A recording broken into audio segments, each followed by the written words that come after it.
संतोष मगर official या आपल्या YouTube चॅनलमध्ये स्वागत आहे. चॅनलला सबस्क्राईब केलं नसेल तर सबस्क्राईब करायला विसरू नका. शिक्षक भरती व शैक्षणिक घडामोडी संदर्भातल्या महत्त्वाच्या अपडेट्स आपण या चॅनलला पाहतो. मित्रांनो, केंद्र प्रमुखाच्या संदर्भातली ही अपडेट आहे आणि शिक्षण सेवकासंदर्भामध्ये सुद्धा अनेक उमेदवार हे विचारणा करत आहे की सर 12 तारखेला काय होईल किंवा शासनाचं नेमकं काय उत्तर आलेलं आहे. याबाबत सुद्धा काही माहिती घेण्याचा प्रयत्न त्या ठिकाणी केलेला आहे. सर्वात पहिलं केंद्र प्रमुखाच्या संदर्भामधली माहिती पाहूया. गेल्या 2 महिन्यापासून केंद्र प्रमुखाची एक्झाम झाली आहे, परंतु अजून निकाल लागलेला नाही आहे. त्याचं कारण अनेकांना माहिती आहे की सध्या पदोन्नतीसाठी 50% पदोन्नती आणि 50% हे सरळ सेवेने केंद्र प्रमुखाची पदे भरल्या जातात. त्यामध्ये जे 50% पदे भरण्यात येणार आहेत त्यासाठी TET ही कंपल्सरी त्या ठिकाणी केलेली आहे आणि कंपल्सरी केल्यामुळं ज्या जुन्या संघटना आहेत त्यांचं म्हणणं असं आहे की आम्हाला त्यासाठी मुदतवाढ मिळावी किंवा TET पास होण्यासाठी काही मुदतवाढ देण्यात यावी. तर अजून अधिकृतपणे असं कुठलंही पत्र शासनाने काढलेलं नाही आहे. त्यामुळं हे जे निकाल आहे तो निकाल त्या ठिकाणी डिले होताना आपल्याला दिसत आहे.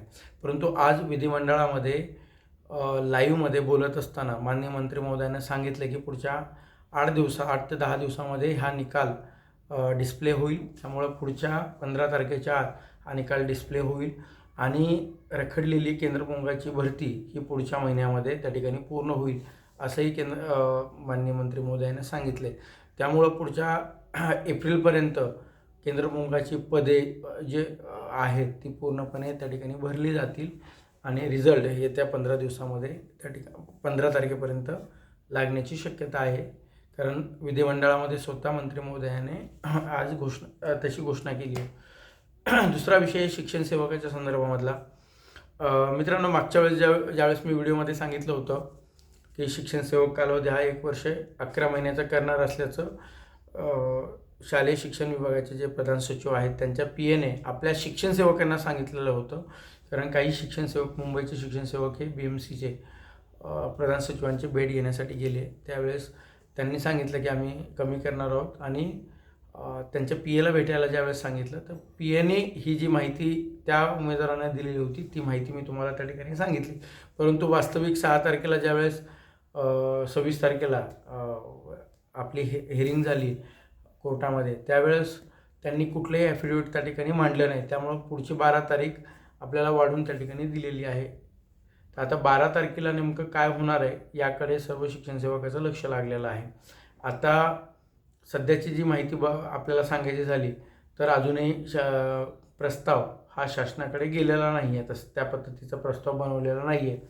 आणि मागच्या वेळेस ज्यावेळेस वेतनवाढ झालेली होती, मानधनवाढ झालेली होती त्यावेळेस आम्ही स्वतः माननीय त्यावेळेसचे जे संचालक होते प्राथमिक दत्तात्रय जगताप साहेब यांच्याकडनं आम्ही त्या पद्धतीनं प्रस्ताव बनवून घेतला होता आणि तो प्रस्ताव त्यांच्या स्वाक्षरीने शालेय शिक्षण विभागाकडे पाठवून त्यानंतर त्याच्यावरती जो शासन निर्णय आला जे 6,000 जे 16,000 शिक्षण सेवकांना मानधन झालं तर तो खालून प्रस्ताव गेल्यानंतरच त्या ठिकाणी त्याच्यावरती कारवाई केली गेलेली होती.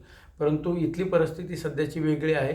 ती का वेगळी आहे तर लक्षात घ्या, मी मागच्या वेळेस पिंपरी चिंचवडचा जे संदर्भ दिला होता, जे सुप्रीम हायकोर्टामध्ये पिंपरी चिंचवडच्या शिक्षण सेवकांचं शिक्षण सेवक हे रद्द करून म्हणजे त्यांनी शिक्षण सेवक हे रद्द करा आणि उपशिक्षक म्हणून नियुक्ती द्या असं कोर्टानं त्या ठिकाणी सुनावलं होतं. हा सिनॅरिओ हा मुळात वेगळा होता. मी त्यावेळेससुद्धा सांगितलं होतं. कारण ते विनाअनुदानित आणि टप्पा अनुदानितवरती आहेत. शिक्षण सेवक कोणाला लागू नाही तर टप्पा अनुदान आणि विनाअनुदानित शिक्षकांना लागू नाही. त्यामुळं जी मुंबई उच्च न्यायालयाने आदेश दिला होता की शिक्षण सेवक रद्द करून उपशिक्षक नियुक्ती द्या तो आपल्याला लागू होत नाही. कारण आपण 100% अनुदानित वरती जॉईन आहोत. तर अनेकांना ते सकारात्मक वाटलं होतं की याचा फायदा आपल्या केसमध्ये होईल. अनेक यूट्यूबरनं सुद्धा सांगितलं होतं. परंतु वास्तविक मी तुम्हाला सांगितलं त्याचा फायदा होणार नाही. फक्त डायरेक्शन किंवा जे त्या ठिकाणी शासनाने कोर्टाने काही उणिवा त्या ठिकाणी बोलून दाखवलं होतं तेवढं आपण त्या ठिकाणी कोल्हापूर खंडपीठामध्ये बोलू शकतो किंवा वकील सांगू शकतो की असं जज साहेबांनी त्या ठिकाणी याच्यावरती नाराजीसुद्धा व्यक्त केलेली आहे. तेवढंच आपण त्या ठिकाणी मांडू शकतो. बाकी त्या कोर्टचा कुठलाही फायदा आपल्या खंडपीठामध्ये कोल्हापूरमध्ये जी याचिका आहे त्या ठिकाणी होणार नाही हे वास्तविक होते. आता दुसरी गोष्ट अशी आहे की प्रस्ताव अजूनही ॲफिडेविट अजूनही तयार झालेलं नाही आहे. तर पुढच्या 2-3 दिवसामध्ये आम्ही प्रयत्न करू की ॲफिडेविट तयार कसं लवकरात लवकर तयार करतील किंवा आपल्या बाजूनं त्या ठिकाणी मिळेल, किंवा पुढच्या 2-3 दिवसामध्ये जाण्याचाही मी प्रयत्न त्या ठिकाणी निश्चितपणे करेल. तिथूनही काही माहिती जी माहिती मिळवण्याचा त्या ठिकाणी प्रयत्न करेल. परंतु एक गोष्ट लक्षात घ्या की आपल्यासाठी मी मागच्या वेळेसही सांगितलं होतं की ॲफिडेविटमध्ये कदाचित हे सुद्धा मांडू शकतात. मागच्या वेळेस जे कोर्टामध्ये त्यांनी ॲफिडेविट दिलं होतं त्या ठिकाणी सांगितलं की दर 4 वर्षामध्ये आम्ही शिक्षण सेवकचा कालावधी त्या ठिकाणी शिक्षण सेवकाचं मानधन आम्ही त्या ठिकाणी वाढवणार आहोत. आता 3 वर्ष जवळपास झालेली आहेत. त्यामुळं कदाचित शासन हेही म्हणेल की 4थ्या वर्षी आम्ही त्या ठिकाणी ती वाढ करणार आहोत किंवा वेतनवाढ त्या ठिकाणी करणार आहोत. तर हे त्यांच्या त्यांच्या जो शासन निर्णयामध्ये सुद्धा आहे की दर 4 वर्षांनी आम्ही ते वेतन हे रिवाईज करू.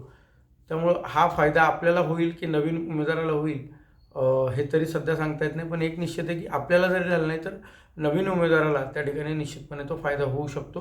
कारण 4 वर्षे पुढच्या वर्षी 4 वर्ष जवळपास कंप्लीट झालेली असतील. त्यानंतर जे लागलेले उमेदवार असतील नक्की त्यांना वेतनवाढ त्या ठिकाणी मिळेल.